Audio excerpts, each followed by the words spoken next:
Hello everyone.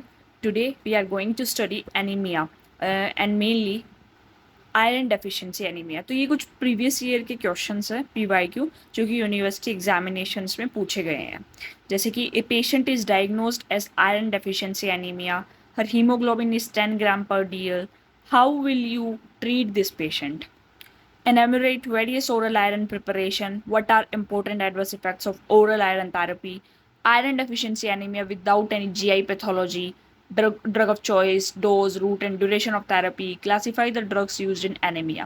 These all are the questions asked in the university examination. I will cover all these questions in my video. So उसको अच्छे से देखिएगा please. तो हम start करते हैं सबसे पहले फिजियोलॉजी से। हम पैथोफिजियोलॉजी और फिजियोलॉजी, क्योंकि फिजियोलॉजी समझना बहुत इंपॉर्टेंट होता है किसी भी चीज़ के मतलब बहुत अच्छे से पढ़ने के लिए। तो सबसे पहले हमें फिजियोलॉजी पढ़ना है। तो नॉर्मल आयरन मेटाबॉलिज्म की बात करते हैं। तो iron is absorb from upper small intestine mainly duodenum. Iron कहाँ से एब्जॉर्ब होता है?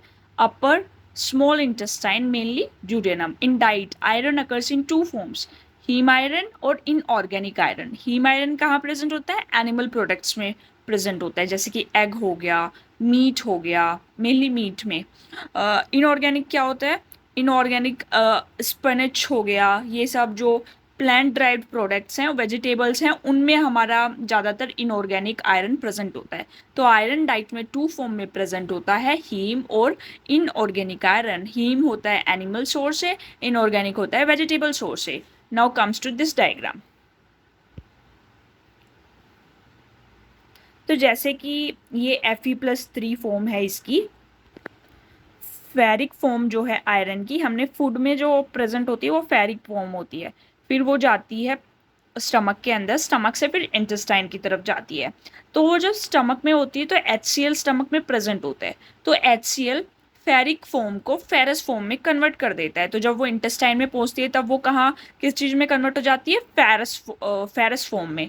तो यहाँ पर है ना, ये जो सेल्स होती हैं, किसकी सेल्स हैं ये? इंटेस्टाइन की सेल्स। तो इसमें दो रिसेप्टर्स प्रेजेंट होते हैं। एक तो है DMT जो कि ल्यूमिनल सरफेस की तरफ प्रेजेंट होता है, और एक बेसोलेटरल की तरफ प्रेजेंट होता है जिसका नाम है FP। तो ये क्या है? Divalent metal transporter. डाईवैलेंट मतलब Fe+2, क्योंकि ये डाईवैलेंट है, +2 चार्ज है इसके ऊपर। तो जब ये अंदर जाता है और FP से बाहर निकलता है तो ये दोबारा से ऑक्सीडाइज होकर के Fe+3 फॉर्म में कन्वर्ट हो जाता है। तो हम खाते भी Fe+3 फॉर्म है, फेरिक फॉर्म, और हमारे जो बोन मैरो तक जाती है, ब्लड के अंदर जो होती है, वो भी फेरिक फॉर्म होती है। अब ये ट्रांसपोर्टर है, जो कि एक ट्रांसपोर्टर दो फेरिक फॉर्म्स को अपने ऊपर ट्रांसपोर्ट करके लेके जाता है। कहाँ लेके जाता है? बोन मैरो के पास लेके जाता है, जहाँ एरिथ्रोपोइसिस होता है। ठीक है, तो ये पूरा मैकेनिज्म था, ये बहुत इंपॉर्टेंट है। तो एक चीज़ यहाँ पे मैं आपको बता देना चाहती हूँ कि है ना, कई लोग पालक पनीर खाते हैं, तो पनीर में कैल्शियम होता है, पालक में क्या होता है?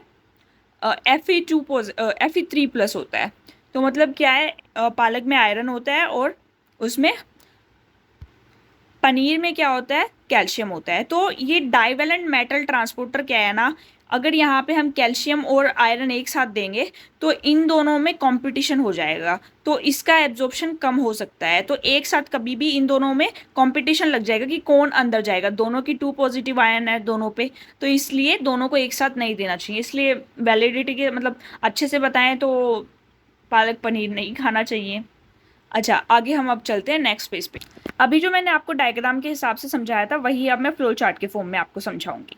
Iron in diet is in Fe3+ state, reduced to Fe2+ ion in gastric acid, transported across luminar membrane by DMT1 divalent metal transporter। ये luminar साइड में होता है। दूसरी साइड में कौन सा होता है? बेसोलेटरल साइड में फेरोपोर्ट, फेरोपोर्ट नाम है उसका, जिसको हम शॉर्ट में FP बोलते हैं। This is coupled to oxidation of Fe+2 iron to Fe+3 iron. तो जब ब्लड वेसल में जाता है तो ऑक्सीडाइज होकर Fe+2 क्या बन जाता है? Fe+3।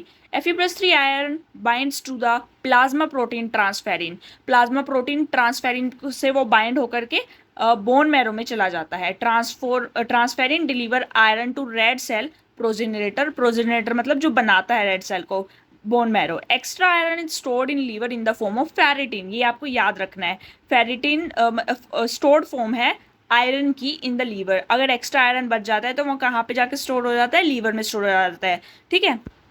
Regulation of iron absorption, iron absorption is regulated by hepcidin. Hepcidin नाम का एक प्रोटीन है, उसके थ्रू आयरन का एब्जॉर्प्शन रेगुलेट किया जाता है। हैप्सिडिन किससे फॉर्म करता है, लीवर इसको फॉर्म करता है। Increase in intrahepatic iron level, अगर लीवर के अंदर आयरन का लेवल बहुत ज़्यादा हो जाता है तो hepcidin is synthesize and release from the liver. Hepcidin binds to ferroportin, ferroportin पे बाइंड कर जाता है जो कि ट्रांसपोर्टर था, मतलब रिसेप्टर था एक्चुअली, सॉरी। तो उसके ऊपर बाइंड करके इस रिसेप्टर को डिग्रेड कर देता है। Inhibits iron transfer from the enterocyte to plasma, तो वो मतलब आयरन का ट्रांसपोर्ट जो है इनहिबिट कर देता है सेल से प्लाज्मा तक जाने में। Iron become trapped within duodenal cells, तो आयरन पहुंच ही नहीं पाता बोन मैरो और लीवर तक। तो ये कब सिक्रीट होता है, हैप्सिडिन, जबकि इंट्राहेपेटिक आयरन लेवल बढ़ जाता है।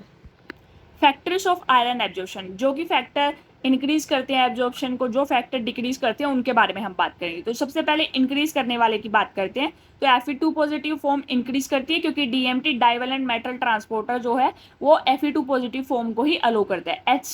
HCl भी Fe3 को Fe2 में कन्वर्ट करता है, तो वो भी इनडायरेक्टली और डायरेक्टली किसको इंक्रीज करता है एब्जॉर्प्शन को। एस्कॉर्बिक एसिड, जितने भी एसिड है, amino acid, sugar in the food, ये सब क्या करते हैं, इंक्रीज करते हैं एब्जॉर्प्शन को। आयरन डेफिशिएंसी, तो हैप्सिडिन नहीं बनेगा आयरन डेफिशिएंसी के केस में, तो इनडायरेक्टली क्या होगा, इंक्रीज होगा एब्जॉर्प्शन किसका, आयरन का।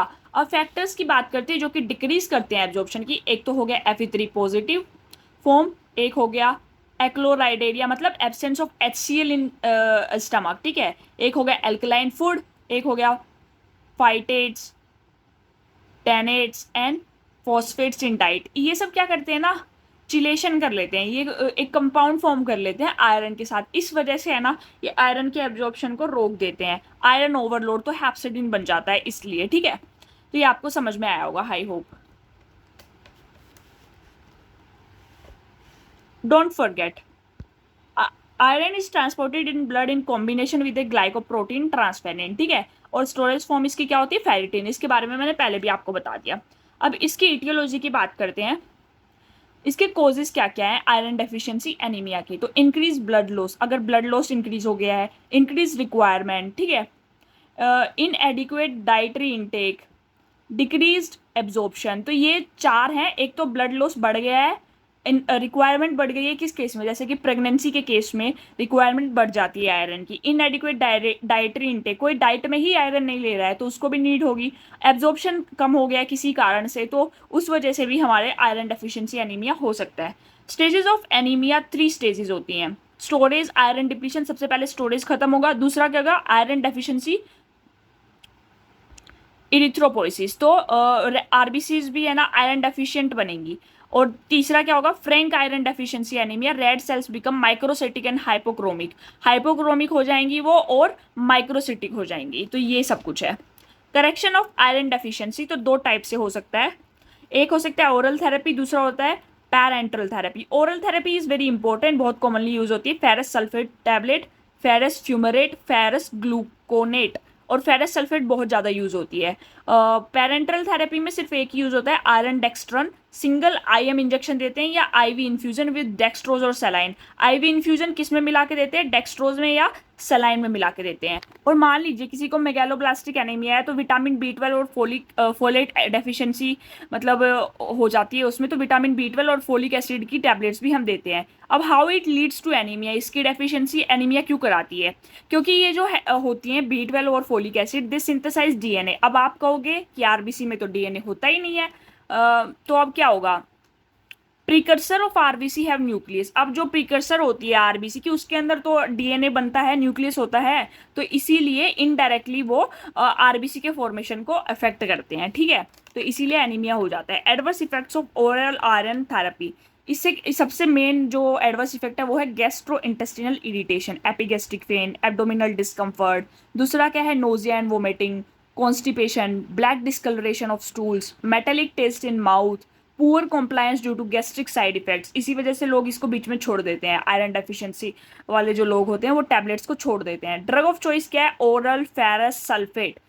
इसकी डोज क्या है, अडल्ट्स में 100 to 200 mg elemental iron day per day in divided doses. जैसे कि हमने ferrous sulphate 200 mg tablet content, देखो हमने फेरस सल्फेट की एक टैबलेट ली जो कि 200 mg की थी, उसके अंदर क्या है 60 mg एलिमेंटल आयरन है, और हमें टोटल दिन में कितना लेना है 100 to 200 एलिमेंटल आयरन लेना है।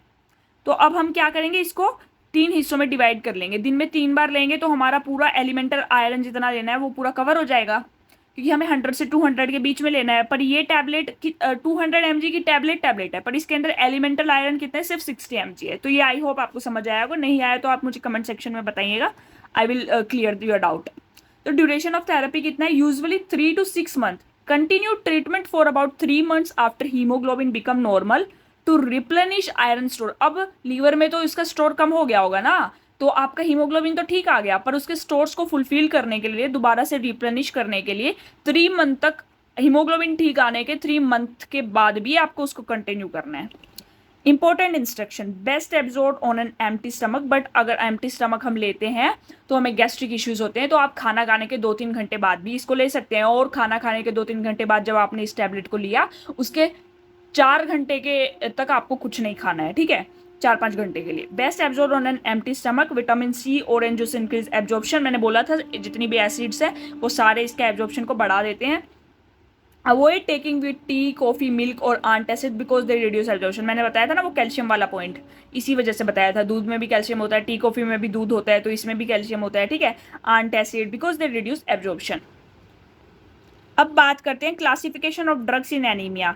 हेमेटिनिक्स help in formation of haemoglobin and RBCs, तो आयरन प्रिपरेशन दे सकते हैं, फोलिक एसिड प्रिपरेशन दे सकते हैं, विटामिन B12 दे सकते हैं जैसे cyanocobalamin, methyl cobalamin, haemopoietic growth factors जैसे कि स्टिमुलेट आरबीसी प्रोडक्शन, एरिथ्रोपोइटिन दे सकते हैं, किडनी फेलियर के केसेस में हम ये देते हैं पेशेंट को। Drug for specific anemia, sickle cell anemia के लिए hydroxyurea, aplastic anemia के लिए साइक्लोस्पोरिन, हीमोलाइटिक एनीमिया के लिए और कोर्टिकोस्टीरॉइड होता है इन ऑटो इम्यून केसेस। तो ये सारी क्या है ना, ये बहुत अच्छे से एक बार आप याद कर लीजिए क्लासिफिकेशन।